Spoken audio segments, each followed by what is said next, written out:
Hello everyone. Today let us pick up this question from Forex, currency swap.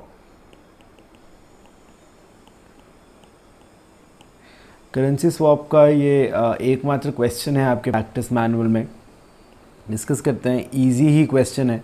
थोड़ी presentation थोड़ी सी complicated हो जाती है, बट यहाँ पर अभी हम लोग एक बार इजी तरीके से समझने का ट्राई करते हैं. Once we understand that, then उसके बाद प्रेजेंटेशन वगैरह हम खुद से संभाल पाते हैं. तो what is the meaning of currency swap? Currency swap जैसे सारे के सारे स्वैप्स जैसे वर्क करते हैं. बेसिकली हम और आप दो लोग आपस में एक अग्रीमेंट में एंटर करते हैं. तो करेंसी स्वैप के बारे में स्पेसिफिक बात करूं तो सपोज़ जैसे हम इंडिया में हैं इधर, और सपोज़ आपका कोई फ्रेंड यूएस में है, कुछ फ्रेंड बिजनेस पार्टनर जिसके साथ भी आप डील में एंटर कर रहे हैं. अब आपको इंडिया में बैठे बैठे यूएस डॉलर्स चाहिए और उसको यूएस में बैठे बैठे इंडियन रुपीस चाहिए. अब आपको इंडिया में इंडियन रुपीस सस्ते मिलेंगे, आपको लोग यहाँ पे जानते हैं एक्सेट्रा. ऐसे यूएस में आपको डॉलर सस्ता मिलेगा, आपको नहीं, आपके फ्रेंड को, क्योंकि वो यूएस में है.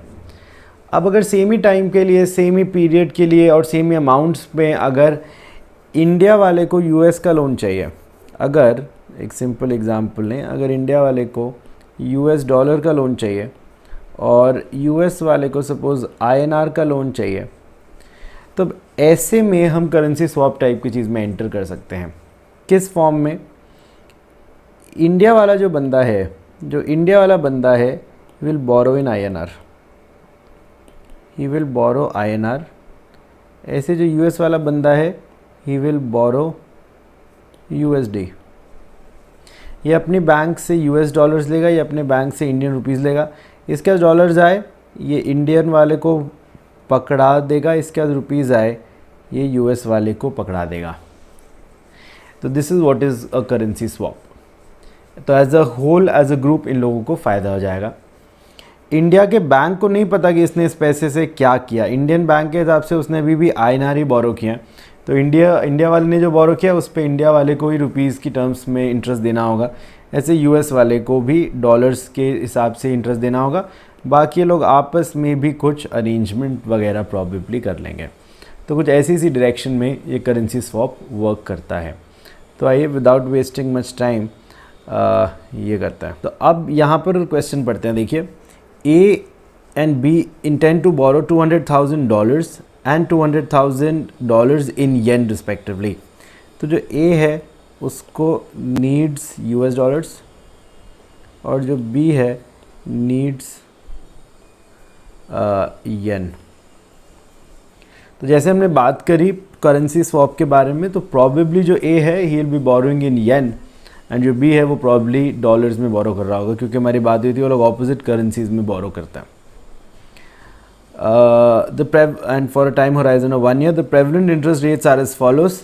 Company A, company B, yen का रेट. ओके, तो company A, company B. Okay, तो ए अगर येन का लोन लेता है 5%, डॉलर का लोन लेता है 9%, बी येन का लोन लेता है 8% एंड बी डॉलर्स का लोन लेता है 10%.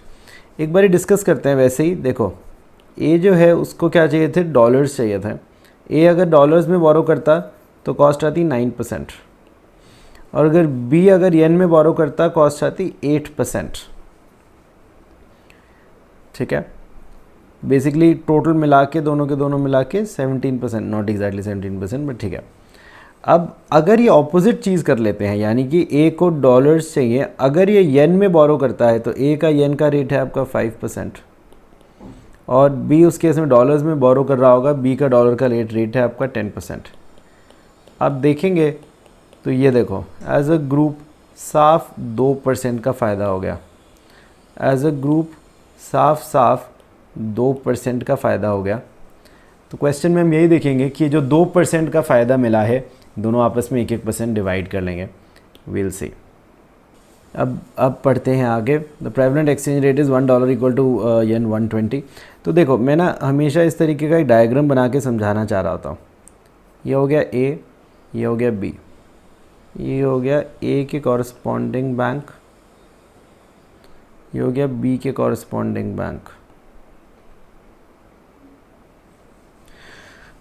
अब ए जो है इसने यूएस डॉलर्स चाहिए यानी बोरो करेगा येन, हमारी बात हुई करेंसी स्वैप में ऐसे ही होता है, और बी को येन चाहिए तो बोरो करेगा डॉलर्स।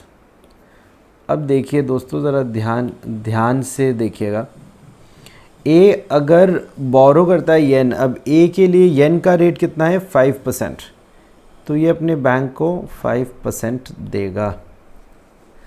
आई होप ये वाली चीज़ सबको क्लियर हुई, ए 5%, ओके।